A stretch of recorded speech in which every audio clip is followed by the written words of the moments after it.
parliez des industries du luxe qui vont aider à la reconstruction de Notre-Dame. On passe d'ailleurs maintenant à une autre valeur du luxe, c'est Hermès. Absolument, puisque le précédent objectif qui avait été annoncé avait été fixé à 2 reprises consécutives sur les 595 € l'action. Donc désormais, ce niveau a été rompu. On est même un petit peu au-dessus des 600. On avait surtout eu ces derniers jours les 2 points de rachat qui pouvaient nous intéresser, donc sur les 578 € l'unité et 570 par extension. Alors là, je fais surtout référence en fait à la séance du 25 mars et par rapport au passage précédent.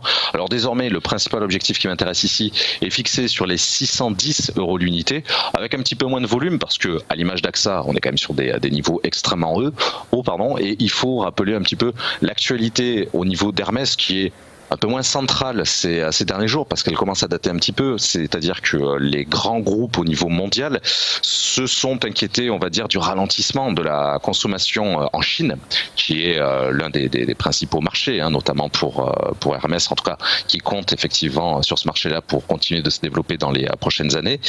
Donc Apple, Gucci, Hermès, pour ne citer que ces groupes-là, ont suivi la baisse de la TVA qui s'est exécutée en Chine à hauteur de 3%. Ils auront tout simplement abaissé leur tarif de 3% pour tenter de relancer un petit peu les ventes de leurs produits. Voilà.